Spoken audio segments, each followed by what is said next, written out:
আসসালামু আলাইকুম, welcome back to my channel kitchen studio. আজকে আরও নতুন একটি এপিসোড দেখার জন্য সবাইকে স্বাগতম জানাচ্ছি।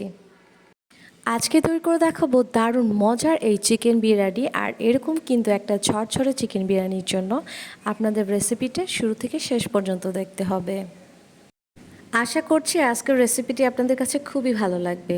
তো কথা না বাড়িয়ে চলে যাই মূল রেসিপিতে। প্রথমে এর জন্য একটা বড় হাঁড়ি নিয়েছি আর এখানে 1/3 কাপ পরিমাণ তেল দিয়ে দিচ্ছি। আর এটা কিন্তু রান্নার রেগুলার তেল দিয়ে এখানে 1/2 কাপ পরিমাণ পেঁয়াজ কুচি অ্যাড করে দেব। আর পেঁয়াজগুলো কিন্তু আমি কুচি করে নিয়েছি। তেলের মধ্যে কিন্তু আমি আগে থেকে একটা দারচিনি, দুটো এলাচ আর একটা লবঙ্গ দিয়ে দিয়েছি। দিয়ে এখন পেঁয়াজগুলোকে ভালো মতো নাড়তে থাকবো। আর পেঁয়াজগুলো যখন হালকা নরম হয়ে আসবে ঠিক সেই পর্যায়ে কিন্তু এর মধ্যে আমি বাকি মশলাগুলো অ্যাড করে দেব। আর এখানে আমি ঝালের জন্য কাঁচামরিচ অ্যাড করে দিয়েছি। আর কাঁচামরিচগুলো মাঝখান থেকে একটু আমি চিড়ে দিয়েছি। আর ঝালটা আপনারা বাড়িয়ে বা কমিয়ে দিতে পারেন, আমি কিন্তু ঝালটা একটু বেশি দিয়েছি। দিয়ে কিন্তু আবার ওইটাকে নাড়তে থাকবো। আর যখন এরকম গোল্ডেন কালার হয়ে যাবে ঠিক সেই পর্যায়ে কিন্তু আমি এর মধ্যে আরও মশলা যেগুলো আছে সেগুলো অ্যাড করব। দিয়ে দিচ্ছি 1.5 টেবিল চামচ পরিমাণ আদা রসুন বাটা। আদা রসুন বাটা দিয়ে আমি এখানে লবণ অ্যাড করে দেব স্বাদ মতো, 1 চা চামচ পরিমাণ লবণ দিয়েছি। আদা রসুনটা হালকা ভাজা হয়ে গেলে ঠিক সেই পর্যায়ে কিন্তু এখানে 1 টেবিল চামচ পরিমাণ বিরিয়ানি মশলা দিয়ে দিব। আর চেষ্টা করবেন বিরিয়ানি মশলাটা 1 টেবিল চামচ পরিমাণ দিতে। এর থেকে বেশি দিতে গেলে কিন্তু বিরিয়ানিটা একদমই কালো হয়ে যাবে আর খেতেও কিন্তু টেস্ট হবে না। তো বিরিয়ানি মশলা দিয়ে আমি কিছুক্ষণ ভেজে নেব। মশলা কষানো হয়ে গেলে এখানে আমি কালারের জন্য 1/2 চা চামচ পরিমাণ লাল মরিচের গুঁড়ো অ্যাড করে দিয়েছি। এতে করে কিন্তু সুন্দর একটা কালার আসবে মাংসের মধ্যে। আরও অ্যাড করে দিয়েছি 1 টেবিল চামচ পরিমাণ ভাজা জিরার গুঁড়া। আর চেষ্টা করবেন জিরার গুঁড়াটা দেওয়ার জন্য, এতে করে কিন্তু বিরিয়ানির টেস্টটাও অনেক বেশি বেড়ে যাবে। আর এখানে 1 কাপ পরিমাণ পানি দিচ্ছি যাতে মশলাটা আমি কিছুক্ষণের জন্য কষিয়ে নিতে পারি। পানি দেওয়া হয়ে গেলে আমি ঢাকনা দিয়ে ঢেকে রেখে দেব। যখন উপরে তেল চলে আসবে ঠিক সেই পর্যায়ে কিন্তু আমরা মাংসগুলোকে দিয়ে দিব।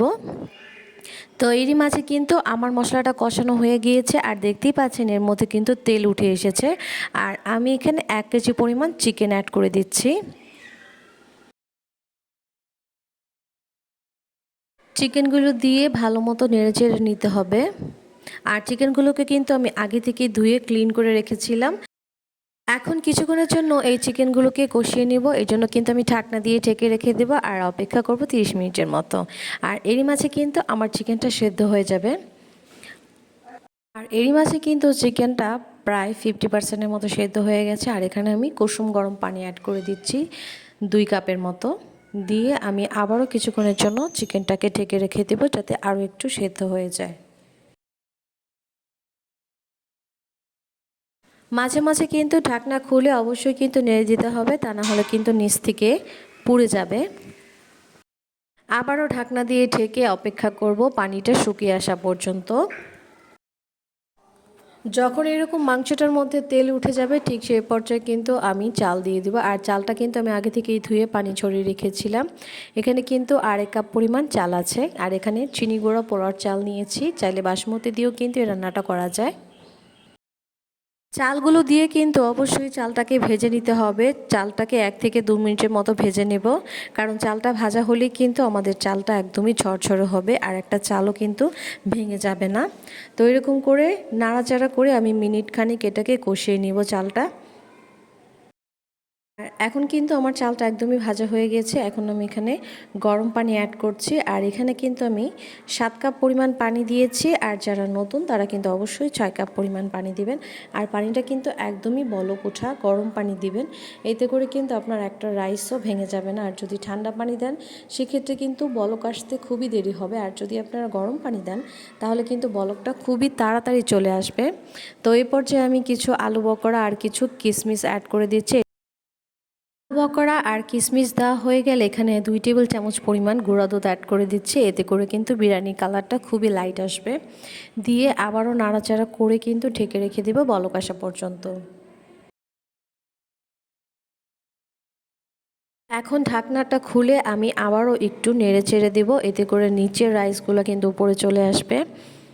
দিয়ে আবারও কিছুক্ষণের জন্য ঢাকনা দিয়ে অপেক্ষা করব। পানিটা যখন একটুখানি টেনে আসবে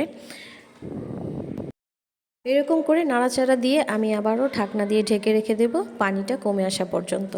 তো এবার ঢাকনাটা খুলে আপনাদেরকে দেখাচ্ছি পানিটা কিন্তু প্রায় কমে এসেছে। এখন কিন্তু আলতো হাতে নেড়ে তারপরে কিন্তু এটাকে উল্টিয়ে আবারও ঢাকনা দিয়ে ঢেকে রেখে দেব পানিটা শুকিয়ে আসা পর্যন্ত। এইভাবে করে কিন্তু আমি নিচের রাইসগুলো উপরে দিয়ে তারপরে চাপা দিয়ে ঢেকে রেখে দেবো এখন 20 মিনিটের জন্য। এর মধ্যে কিন্তু ঢাকনা ওঠানো যাবে না। তো 20 মিনিট পর আমি দেখাচ্ছি এখন কিন্তু পানিটা একদমই কমে গেছে। এখন আবারও একটু নেড়ে ছেড়ে দিব যাতে করে নিচের রাইসগুলো উপরে চলে আসে আর সেগুলো কিন্তু ভালো মতো সেদ্ধ হতে পারে। চেষ্টা করবেন পানির পরিমাণ কম দিতে আর বাকি বিরিয়ানিটা ভাপে রান্না করতে, এতে কিন্তু বিরিয়ানিটা একদমই ঝরঝরে হয়। আমি আবারও রাইসটাকে চাপিয়ে দিয়ে তারপরে কিন্তু দমে রেখে দেবো আরও কিছুক্ষণের জন্য। আর এই পর্যায়ে এসে ঢাকনা খুলে কিছু আস্ত কাঁচামরিচ অ্যাড করে দেবো, এতে করে কিন্তু সুন্দর একটা ফ্লেভার আসবে। এটা দিয়ে কিন্তু কোনো ঝাল হবে না, শুধু ফ্লেভার আসবে। দিয়ে আবারও কিন্তু ঢাকনা দিয়ে ঢেকে রেখে দেবো। এখন ঢাকনা খুলে এখানে 2 টেবিল চামচ পরিমাণ ঘি অ্যাড করে দিচ্ছি, এতে করে কিন্তু খুব সুন্দর একটা ফ্লেভার দিবে আমাদের বিরিয়ানিতে। দিয়ে আবারও নেড়ে চেড়ে ঢাকনা দিয়ে ঢেকে রেখে দেবো আরও কিছুক্ষণের জন্য। আবারও ঢাকনা খুলে আমি কিছু ব্রেস্তা দিয়ে ঢেকে রেখে দেবো কিছুক্ষণের জন্য।